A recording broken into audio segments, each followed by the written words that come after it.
So my name is Christopher Whitaker, and I'm the Executive Director of the Alliance for Civic Technologists.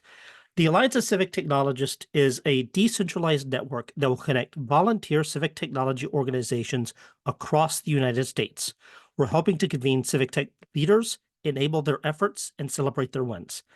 Today, we're launching our inaugural membership drive, working to restore America's civic tech network by organizing an alliance of local civic technology volunteer groups. So my name is Christopher Whitaker. I am a civic technologist and longtime member of Hack Night. I've held both a mix of product and operations positions at the United States Digital Service, the Defense Digital Service, Code for America, and the Smart Chicago Collaborative.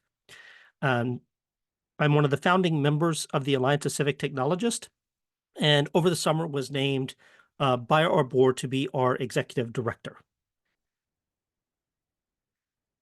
Our board is made up of others who have founded their own volunteer organizations. We have Harlan from Code for Boston, who's here tonight, Noel Hidalgo from Beta NYC, Jill Bayers from Code for Charlotte. We have Matt from Code for Boston, as well as Jake Durrell, who's fortunate enough to provide us general counsel services. And for the past year, they have been working to get the organization on our feet and in a position where we're ready to grow.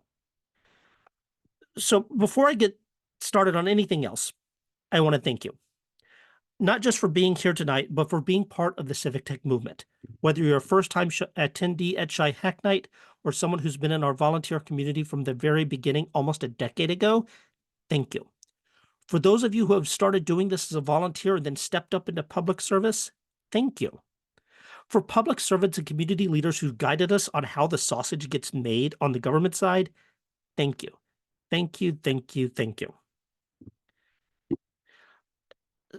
Because this work is hard. I know usually thank yous come at the end, but I want to start with that because this is hard stuff.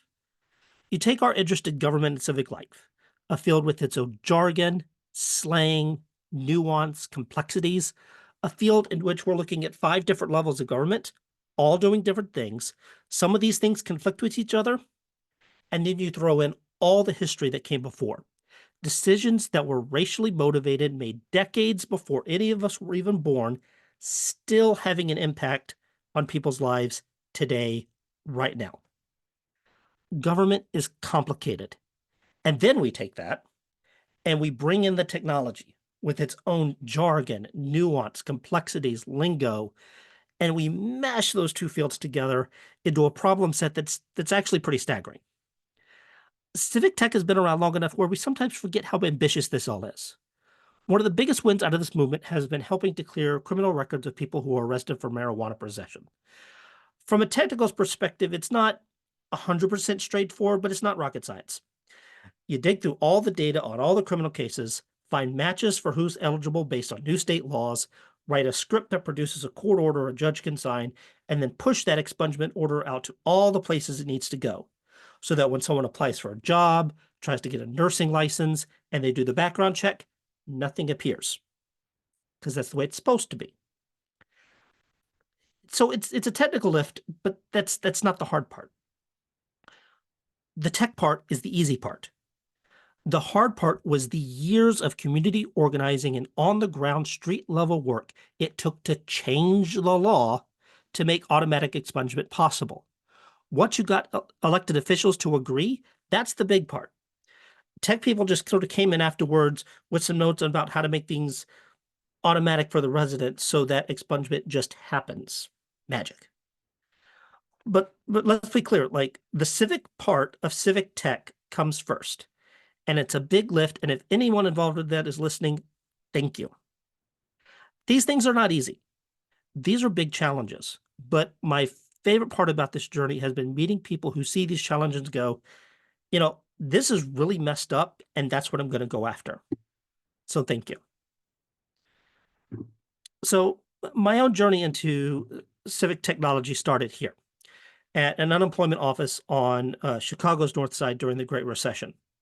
Started working as a field rep in early March. There's still snow on the ground. Show up about an hour early, and there's already a line of 30 people waiting out the door. get to my desk, see a big box monitor bigger than my head, turn it on, get to the system I need to use to help my neighbors with their unemployment claims, and I am greeted by a DOS screen. Got green text, kind of blinks at me. Come to find out, this system was built in 1975. It is not a real-time system. Nothing I do happens in real time. It has to go through an overnight process in Springfield on some mainframe, and then I got to come in the next morning, print out a ream of paper about this thick, then go through line by line by line to make sure nothing rejects. Because if something rejects and I don't fix it, the claimant's going to come in 2 to 3 days later going, "Hey, Christopher, you told me everything was fine. You told me there'd be money in my account. There's nothing there. What happened?" So I got really angry because to me, as a public servant trying to fight the crisis, I needed the best tools possible, and this was not that. And when they did replace the system, it actually made my job more difficult because it neglected everything good we know about human-centered design. So, oops, oops. So, as a public servant trying to figure this out, I ended up looking for people and events that could help me understand technology better, that could sort of help me learn more about the tech side. And that's when I found Derek. Um, we started meeting in what would end up becoming Shy Hack Night. And yes, we really did used to fit inside a small classroom inside 1871. In going to these events, I started learning more about open data, open source, human-centered design, and all the things that make technology work on the government on the technology side. And for technologists that started attending, started to learn more about government, started to learn more about policy, budget, criminal justice reform, the history of redlining, and why all the maps look the same, and can't government why can government not seem to figure out how to buy technology without getting cheated? And when you combine these two skill sets, you kind of create a new kind of hacker, the civic technologist. And for a government or a community leader that wants to change things for the better, civic technologists can be a powerful ally. We get the technology, we get the policy, and we know which levers we have to pull to make it easier to do things like get food assistance, file your taxes in a way that's actually free, make the argument that this school should stay open, make it easy for juveniles to expunge their criminal record so they start out with a clean slate. These are real problem sets with real impacts. This stuff's hard, but these things have actually happened. We are actually winning. Don't tell anyone. And it wasn't just in Chicago that we were having these conversations, though we probably were the first. Hack nights were being organized in Boston, in Philadelphia, San Francisco, Atlanta, Dayton, even Tokyo, Japan, and Gdansk, Poland. I think it says something about this work that we're doing events like this from Burlington to Berlin. We were a networked community. These events were not happening in isolation. We were all networked together. We were learning from each other, cheering each other on. This is one of the very first meetings of the network. Here we have representation from Chicago, Boston, Philadelphia, Oakland, Detroit, Maine, all gathered here, sharing stories and lessons learned. And we didn't just stop there. We ended up continuing to meet together. We got bigger. This network enabled us to bring hundreds of volunteer leaders from all over the country. At its height, our network was about 85 cities. And that's not counting our international partners through Code for All. If you were facing down a tough problem, you could call up someone halfway across the country who'd faced it before. And there's real power in that. And it wasn't just stories that we were sharing. It was code. You're looking at a site that's designed to help people find their closest shelter or supply distribution point during a natural disaster like a hurricane. It's mobile friendly, it's quick, and it tapped into crowdsourced information. Because one of the big problems during a fast moving storm is it's not obvious where the shelters are and if they have room for you. Through this app, you can text a number and get shelter information near you. This was originally developed by Ryan Harvey from Code for New Orleans after Hurricane Harvey hit the city. What started in New Orleans was then picked up by volunteers in other parts of the country who could contribute hours helping to crowdsource more up-to-date data to make this an effective tool, not just for evacuees, but for emergency managers on the ground trying to keep track. A few weeks after Harvey, Irma hit Texas, and the team reutilized the code to deploy it for Irma. And then a few weeks after that, they used it to respond to Hurricane Florence when it hit North Carolina.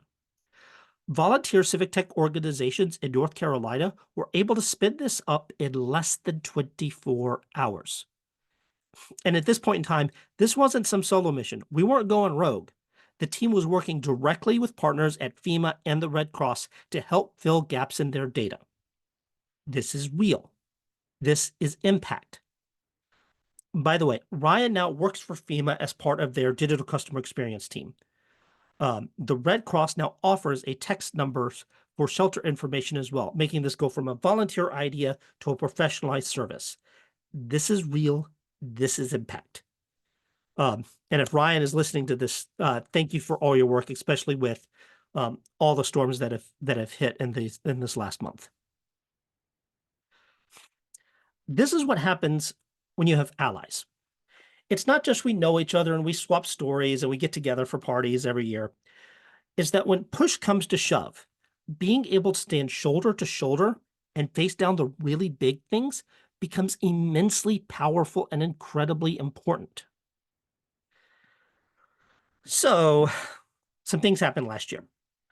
Code for America made the decision to end its support for the Brigade Network program, which had sort of served as the connective tissue between all these groups.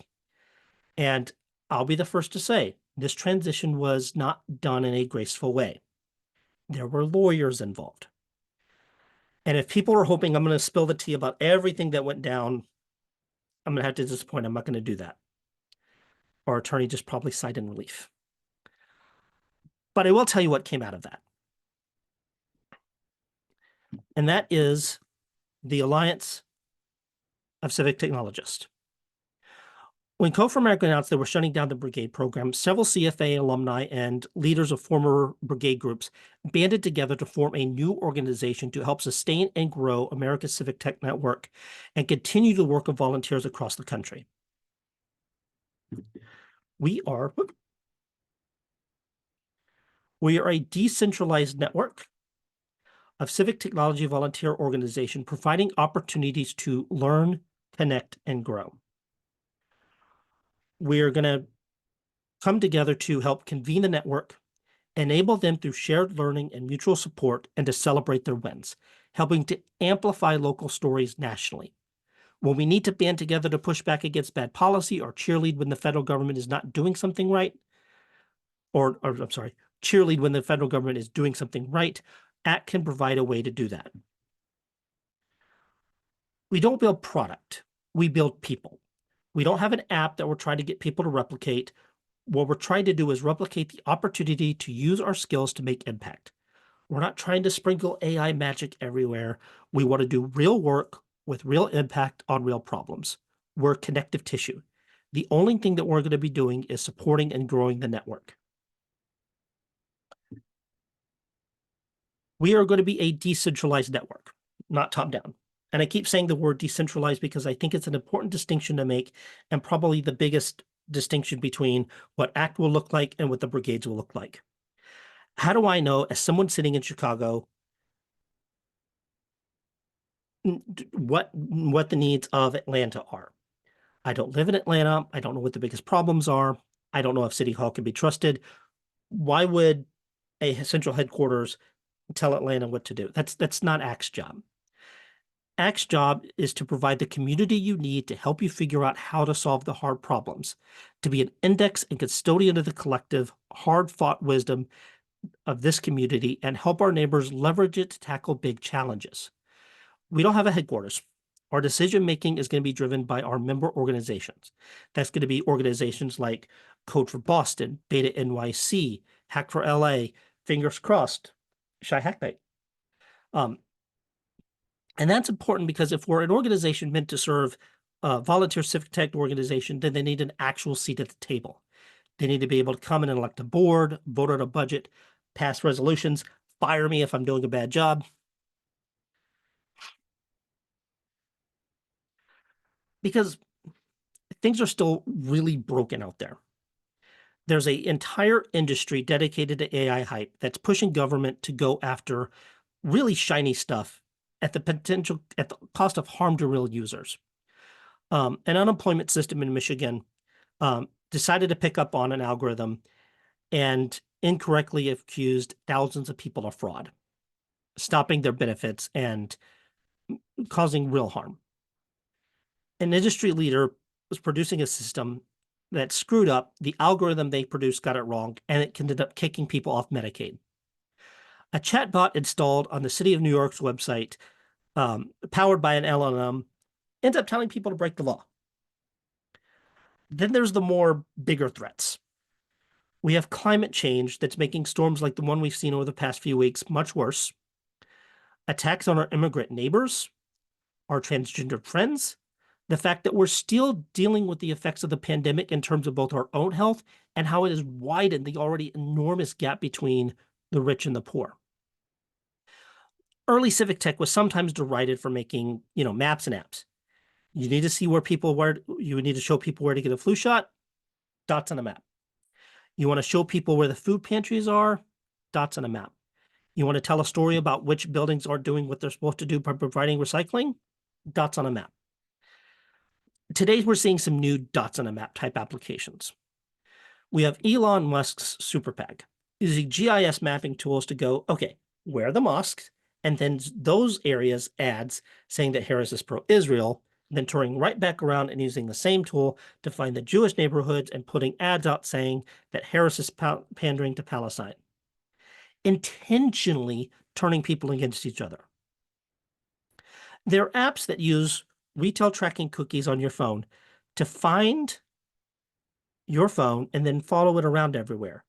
You could draw a little box around where you work, and then they can follow your movements. They could draw a little box around your place of worship. They could use this little tool to draw a box around an abortion clinic and then follow everyone home. That's messed up. There's a quote from Sid Harrell, who wrote the book, A Practitioner's Guide to Civic Tech. And one of her favorite phrases is, cyberpunk was a warning, not an instruction manual. There is a lot of work to do, and ACT wants to help you do it, to help you gather allies and fight the big problems. So we're hoping that you join us. Today, we're launching our inaugural membership drive aimed at connecting groups across the country into our Alliance of Civic Technologists. Right now, we're making our first membership drive. November, we're going to start passing our bylaws, staffing up our committees. December, we're hoping to pass our budget and values document. And then at the beginning of the year, we're hoping to open up applications for brand new civic organizations that want to join our work. This summer, we're hoping to host our first ACT Congress. That's going to be our annual event. The first one will be virtual, but our eventual goal is to have those be in person. So some ways you can help. You can join our Discord. If you are a leader in a civic tech group, we would love for you to sign up for membership. Once you're a member, would love to have you help us with our committees. We have a number of committees that we're looking to staff up. One is our membership committee, who's going to be responsible for mentoring newer organizations. That way, they don't start out like, okay, here you go, you run a hack night now, but will actually get advice and support in starting their own organizations. Um, because we not only want to sort of sustain the groups that are already here, but eventually grow the network as well. And to kind of reemphasize, we've picked a really tough job. But if you look at the last 10 years, we've made incredible progress, and I know that we could do more. And for that, I thank you.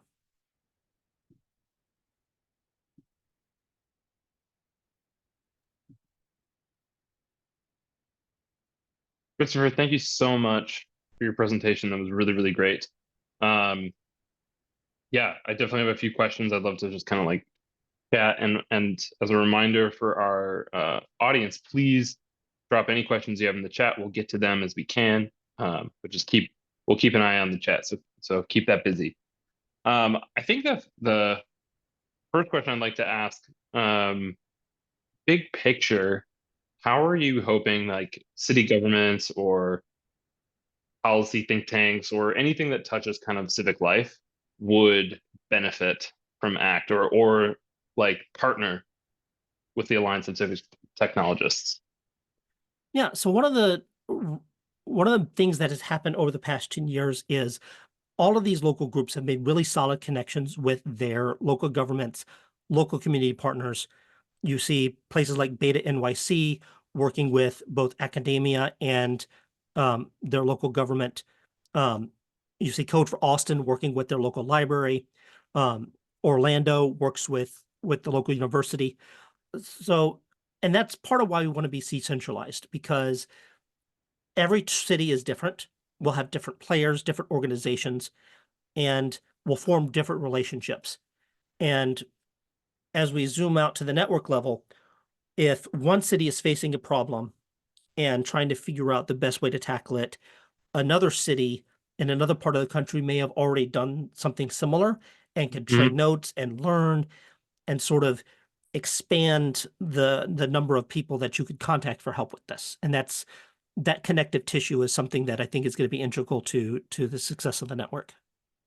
Yeah, that totally makes sense. And I very much appreciate the idea of like Chicago's problems aren't going to work for Seattle's problems, or like, that's, I very much appreciate that. So that totally makes sense.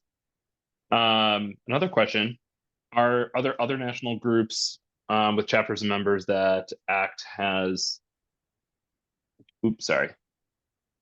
Let me reread the question again. Are there other national groups with chapters members that ACT that you look for inspiration? That's, yeah. Sorry. Um, so, and forgive me if I misunderstand the question.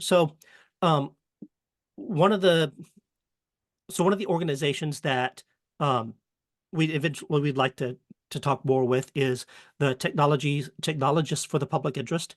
Mhm. Technologists for Public Interest is another civic tech network that focuses more on individual professionals. So we're kind of looking at, like, we are very organization driven, like Hack for LA, Code for Boston, Code for Dayton. Um, and I think that there's that it's I love the fact that there's a professional organization for civic technologists. Yeah. NNIP is another organization that I think would make for really interesting partners. For those that aren't familiar with NNIP, it's the National Neighborhood Indicators Project, and they use data science to help solve social problems in their cities. Um, we in the past, the brigades kind of worked with NNIP to spin up a couple of projects, and it's something that fingers crossed, maybe we'd like to be able to explore again. But I've always appreciated sort of how NNIP functions and kind of uses data science for good. Yeah. No, you nailed the question. So thank you. Sorry for botching the reading. So thank you for that. An audience question we have is Chai Hack Night is one of the longest running civic tech groups and is organized somewhat differently than many brigades. Any lessons learned that ACT is taking from Chai Hack Night specifically, or any thoughts around that? This is the part where I make a joke about how Shy Hack Night has outlasted many civic tech organizations. Um, but in sort of a more serious question, one of the things that I'm hoping this network could do is mentor new organizations. Um, like we've had a long time to figure out like what works, what doesn't, best practices. Um, and I think it's important for us to be able to share those lessons learned with newer organizations, particularly around things like how do you actually enforce a code of conduct? The first time you have to do that is not a fun experience, but it has to be done. Um, because as many people as we're going to get involved, um, it's not a matter of if, it's a matter of when. And if we're going to be Civic Tech's front door, then we sort of have to prepare to be a bouncer every once in a while. Um, and so definitely finding ways to have more senior members that have been around help newer groups. That's why we're not opening to new groups right away, because we want to get as more established organizations in the door set up, and then we'll let people in once we can kind of have a mentor for them to rely on. Yeah, that no, that totally makes sense. Another audience question. Do you plan to add a page on the ACT website with a map showing members in different cities and links to their websites if available? Yes, we do. It's sort of weird because when most nonprofits start, a lot of their stuff is just on paper. It's not real. Yeah. And we sort of have the opposite problem in which like Code for Charlottesville has been here, Code for Dayton has been here, Civic Tech Atlanta has been here. They're doing the work, they're real, we talk to each other, but um because we needed to get ACT in a good place first, none of those members actually exist on paper. They're not really they're not officially onboarded yet. So right now the map would be empty. But I'm hoping people fill out the application form, we sign paperwork, and we actually start establishing members. And then I will definitely be creating an issue on our GitHub, saying, "Hey, let's do the map and put logos up and such." I'm sure that will be a very fun part of the project of building that map and then seeing the touch points across the country.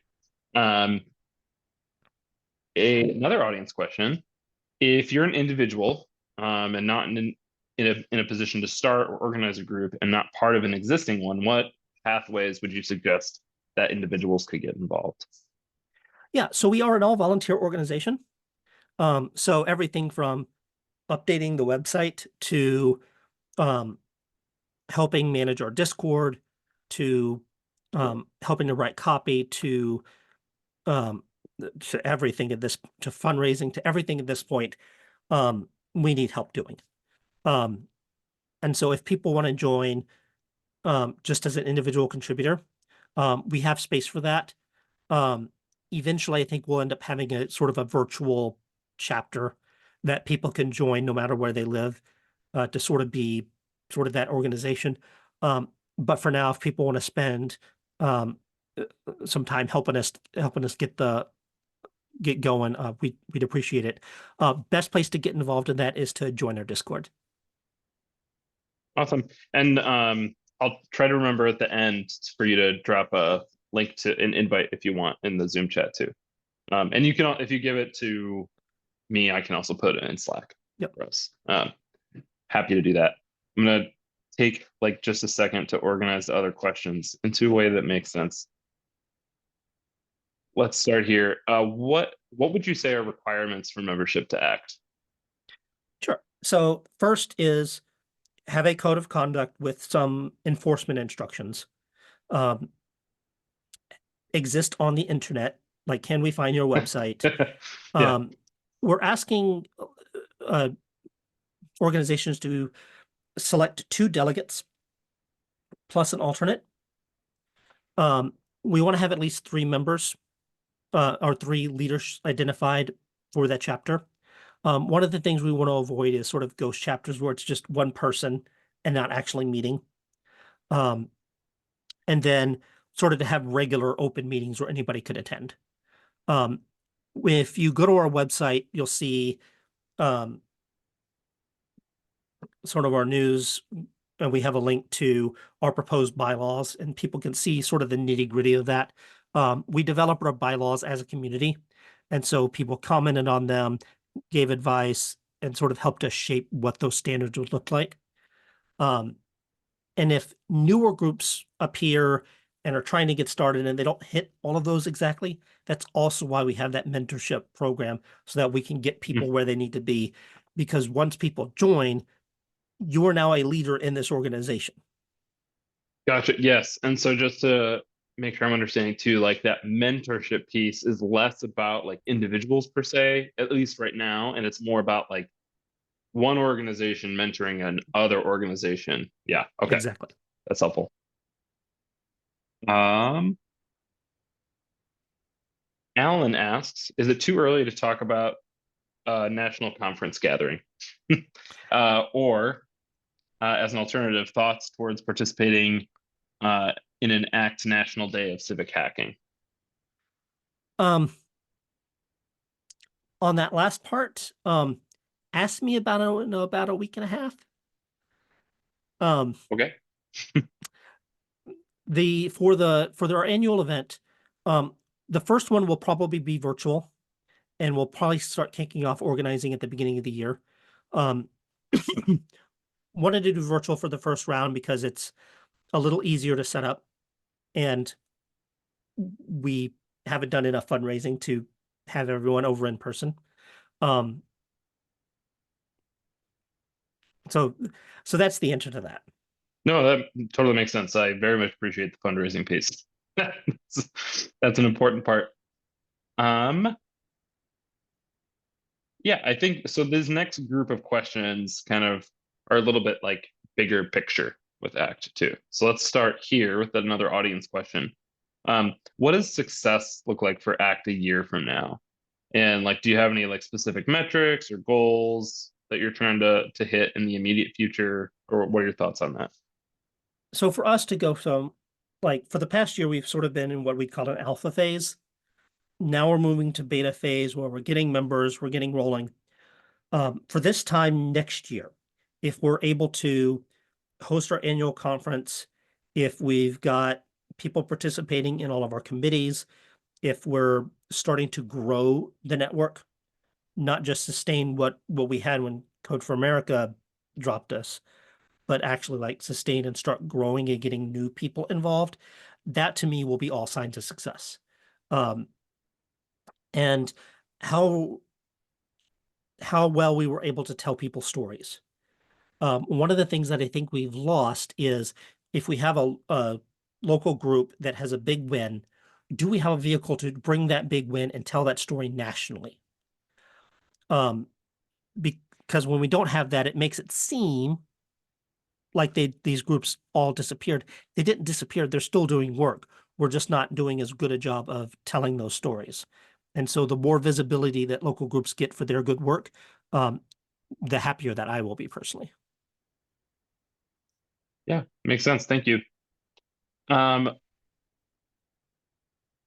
yeah, I'll do this one. When you say actual advocate, what do you think that looks like? Because the person who asked says that like as a nonprofit, there are certain like limits legally. Yep. But yeah, any thoughts around that? So so we can't be partisan, which means, we're not going to be joining people's campaigns, or Yeah. I'm not even sure we can endorse or anything like that. But that doesn't stop us from being neutral on these issues. One of the things that I think is unique to Civic Technologist is we have a lot of expertise that is cross-functional in terms of Mhm. knowing about how government works, how federal contracting works, how um, criminal justice, housing, transportation, you name it. We have people in our community who have expertise in those areas. And then you have people who are expert engineers, designers, user research, data scientists, and working together, we can piece together how we can use our technology to leverage solutions for these problem sets. A big part of that also has to do with policy. One of my favorite things, one of my favorite Civic apps has been Expungio by Kathy Ding, and it helps um, young adults clear their juvenile record. You fill out a form, you get connected to Legal Aid Chicago. They sort of walk you through the process of getting your police report at the police station and doing all the hoops that you have to get to do your to get your record expunged. In other states, this is automatic and you don't have to do any of that. And being able to say, as an ex, you're coming to us for help with implementing this thing, you know, have you ever considered like tweaking the law a little bit? Or in some cases, they'll want to pass something that says, oh, hey, we want law enforcement to install a backdoor on the phone so we can catch bad guys. And every person with an ounce of cybersecurity experience goes, no, this is bad for all these reasons. And being able to have those trusted relationships to be able to tell stakeholders and elected officials, like, look, this is actually not a good idea. I think is is where we're going to go in terms to advocating, not necessarily trying to say, oh, you should elect this person, but saying, as people with expertise in this field, we are telling you that this is either really good or really bad, or this is what this should look like. Yeah, that makes sense. It's like a very tight needle to thread. Um, Similar, kind of going back to like what you're talking about with like specifically with like can individuals join or set an organization? Something that obviously Shy Hack Night thinks about a lot is for a lot of our attendees, I know, as you know, might be very brand new to tech and like they have a lot of energy and a lot of desire and a lot of curiosity to get involved, but they may not have like the technical experience at all. Do you envision any sort of I don't even want to say mentorship, but just opportunities for people who maybe they're not a part of a civic tech group, but they would love to work in civic tech or they would love to learn more from like these different places. Obviously, Tri Hack Night's great if you're in Chicago, but for a lot of our listeners, might not be there. So, any thoughts around that? So I think we'll have some opportunities, but I think Yeah, most of those opportunities are going to be directed um, towards their local groups. Um, and that's more of the nature of how we're scoping this organization and how we're running things day to day. We're not going to be building product. And so yeah, volunteering for ACT will give you some some exposure to that, but it's not the same as sort of going to an event and actually working on something as part of your first hackathon. Um, one of the one of our goals in speaking to that National Day of Civic Hacking Question is to be able to do these large national events where we sort of have lots of people running hackathons, but we're not ready for that yet. yeah, that makes sense. In a similar but different vein, how do you how do you view Act's responsibility, or you hope the responsibility would be in teaching stakeholders or probably the elected officials of like, hey, like, you know, your tech is really out of date or whatever, or like your analytics engine like is just Excel. uh, like how do you envision Act might work to help you like, hey, this might be worth the investment, even though it's an investment Yeah, for these stakeholders. so I think it's still going to be member driven. If Yeah. Okay. we end up talking to an organization or municipal government or somebody that doesn't have a local organization, we might connect them to an appropriate member organization that has that experience. So if we're looking at um, what's a good example? Well, I'll go with the hurricane um, disaster response. Um, like we would direct them towards those volunteer organizations that have had experience with that and can help speak to that.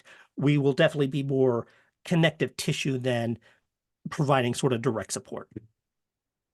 Yeah. Thank you. Um,